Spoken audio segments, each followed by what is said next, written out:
Let's regroup now. Let's talk about this weekend. So many things happened. I had a totally different takeaway on CM Punk than a lot of guys did. I think I had a different approach leading into this thing with CM Punk. I liked it. I thought it was cool. And I got the jealousy that some other people's had. I got where people were upset because he did get an opportunity. He did cut the line. He did get a contract. He did get a big payday. He did get a main card spot. He did get the highlight reels. I get all of those things. But at the end of the day, he took a risk. He's the guy that's in the room every day doing something he doesn't know how to do, that he just wants to do. He's working hard. And frankly, he got dealt from the bottom of the deck. And so many people thought, well, this Mickey Gall, he doesn't really belong in there either, and found the right opponent. One guy's 0-0, and one guy's 1-0. You can say all of these different things. The bottom line is CM Punk took a huge risk. He did it half naked, and he did it on television for the whole world to see. As far as his performance goes, yeah, Joe Rogan nailed it. He was just in over his head and got lost in that position, and that position happened 3 seconds. 3 seconds into the fight, they were on the ground, maybe 2. I mean, it was just instantly. The other side of it, and you didn't have to have the most trained eye to know this, but he was trying. Not for nothing. You cannot say that CM Punk wasn't trying. He got confused on where to go, where to push the knee, what time to go to guard or half guard or try to advance his position. That's all fair. I get it. And it was like Joe Rogan said, well, we got a white belt versus an established brown belt. All true points. But, boy, he did try. He did not go out there, lay down, and give up. I mean, he got everything in the world bad that could happen to him did, and he let it happen. From losing position, particularly early on, from getting bludgeoned with shots. I mean, they were coming to the face. You saw what happened to his ear. It was swollen up. The guy's looking for submission. The guy's controlling his hips with the putting both hooks in. He's punching him. He's going back to submission. It's back and forth. And Punk keeps trying. He keeps trying to get up. He keeps trying to advance his position. He's trying to make it to the bell and get a restart. And I thought that there needed to be some consideration given to that. And it's not going to mean a whole lot to Punk. I know how he's feeling right now. Everything from embarrassed to depressed. But, boy, he did go out there and try. Now, he did make a comment. He said, look, I'm not done. I'm going to be back. I think he could be wrong on that. I'm not positive he will because, you do start to factor the age in. You do start to factor the point that, hey, we did our best here to also get an inexperienced opponent and do some of these things. I'm not positive that will be an option for him. But I tell you what, as a fan, I don't regret a single second of it. As a friend of CM Punk's, I was proud of him. I was inspired by it. I think that a lot of people, once it was done, finally got it and go, oh, okay, this is something a guy wanted to do. This is something that a guy didn't have to do. He didn't need the money. He didn't need the attention. Everything was stacked against him. Everything looked like we knew what this result was going to be, and he walked out there anyway. He manned up and made that walk anyway. And I thought that Gall, I thought that he was a pretty solid. First off, he's a handsome guy. He's young. Turns out his skills are damn good, even if it was a brown belt versus a white. And when I say that, I'm coining Joe Rogan on that. I believe CM Punk was given either a blue or a purple belt by Henry Gracie. But to Joe's point, you could still see the position, the movement of the hips, the dealing with the spotlight. There was a lot of things that Gall did that were cool. And then, not for nothing, but he was fairly charismatic. His post-fight speech, I thought he could have done without the profanity. I liked the other things he said. I thought he was on point. He said, look, this might have been a gimmick match, but I'm not a gimmick. He then took that opportunity to call out somebody specifically by name, and in less than 15 seconds summed up his case as to why that fight should happen. Called out Sage Northcutt, said, I think it'd be a good fight. Said, you came from the show Dana White looking for a fight. I came from the show Dana White looking for a fight. Look, historically, they love to do that. This Ultimate Fighter champion versus this Ultimate Fighter champion. Ultimate Fighter 17 versus Ultimate Fighter 9. They like to do that. I thought that Gall, I thought he made a good case. I thought he was a skilled guy. He made a good case. I wish he hadn't used the profanity because I thought he was a handsome enough, charismatic enough guy that he didn't need it. Joel? All right, so you're talking about a couple different things, and you're missing, boy, God, is everybody missing the forest through the trees on this one. CM Punk didn't do anything wrong. He didn't do anything wrong. He said, you know what? Somebody gave him a call. It was Dana White and said, hey, you want to fight in the UFC for $500,000? And he said, yes, that's cool. Who wouldn't want to do that? I would, and I'd do it in a second. Here's our problem. Our problem is that he entrusted Dick Rufus, Ben Askren, Anthony Pettis, Tyrone Woodley, and everybody else that jumped up on the Mark bandwagon. And they sold us a different story. They sold us, hey, man, they didn't even sell us, hey, this is going to be competitive. Hey, man, he's going to win this fight. Now, when I'm talking to my buddies and I'm like, hey, CM Punk's going to get killed, or they're like, no, CM Punk's going to do good. He's going to win. Well, it's just two average guys talking. When the champion of the world, Tyrone Woodley, comes out 45 minutes before CM Punk's going to fight, I'm watching it at home with Ladd, and he tells me, hey, he's going to win this fight. Well, then I've got to step back and say, wow, champion of the world said that he's going to win this fight. He wasn't. He was never going to win the fight. They should have never let him out there against Mickey Gall. Yeah, he can train all he wants.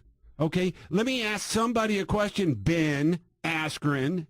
Did he go to wrestling practice ever? Did he get just murdered at wrestling practice? There was an amount of delusion going on in that camp somewhere that unless you guys just knew he was going to go out and get murdered and you played a gimmick the whole time, because you sold it all wrong. You sold it all wrong, and to a guy that's never competed before in his life. Okay, yeah, he is a superstar. He made it to the top of the world in the WWE through the hard ways, through the indie circles. That guy's successful. He's tough as nails.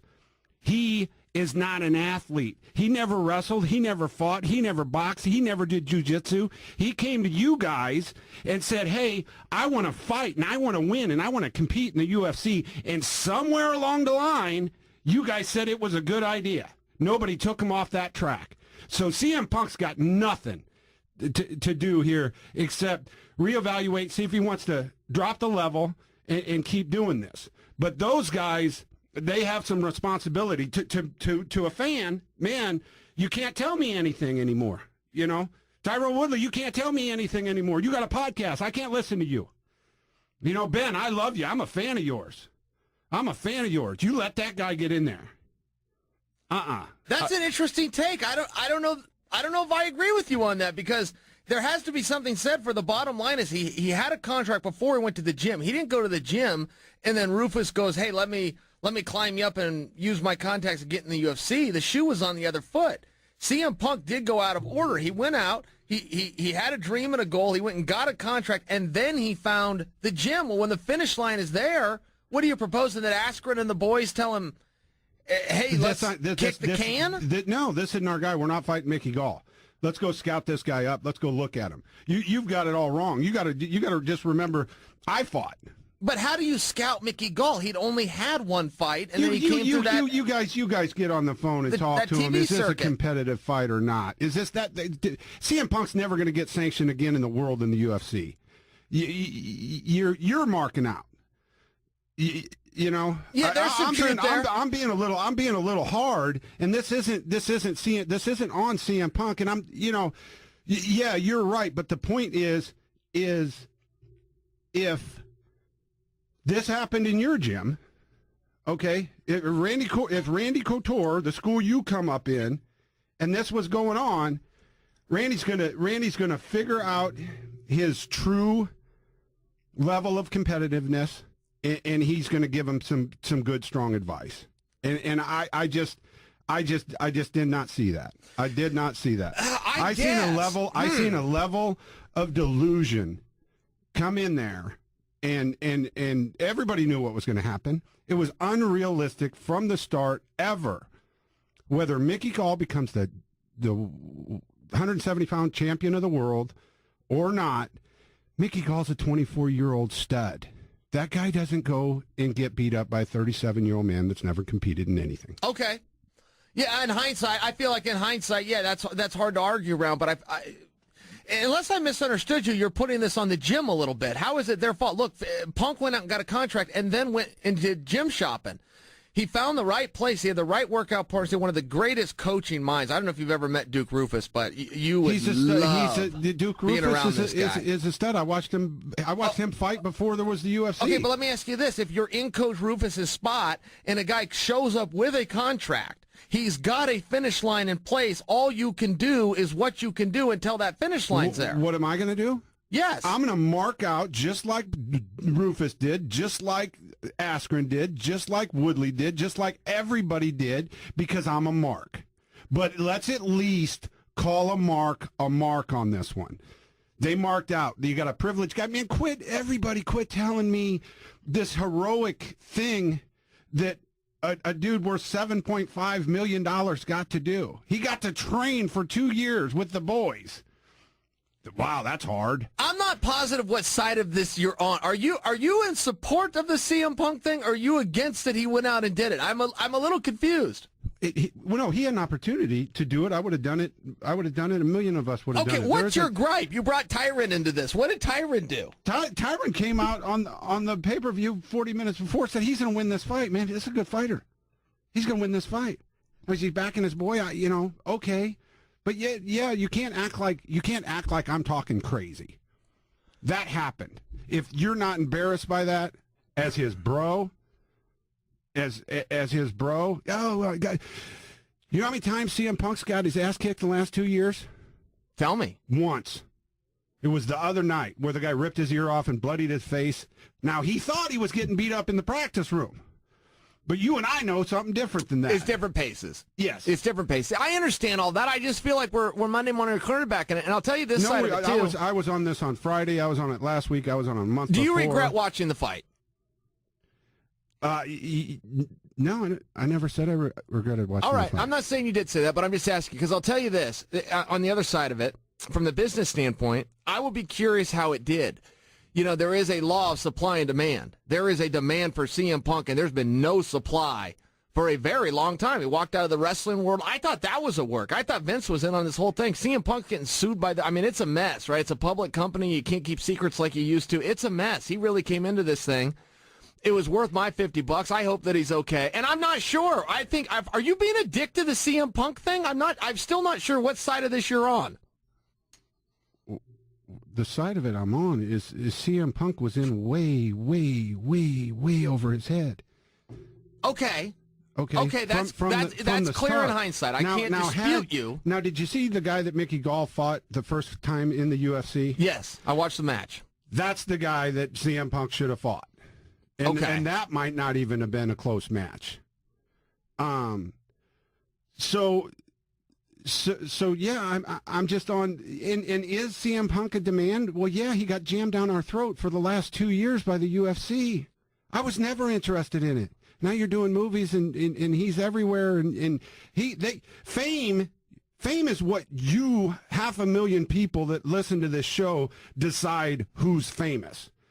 But when you hear somebody's name over and over and over and over again, guess what? They're famous. You guys want to make me famous? Make me famous. I'd love to be famous. I'll be a cool famous guy. All right, let's go back to Tyron. Now, you brought Tyron gave his prediction, and now you're saying you can't listen to Tyron. I give predictions all the time. I've been on a hot streak lately, but boy, I wasn't for a while. I mean, what are you saying? If a guy gets a prediction wrong, he loses... what I'm saying... He loses credibility?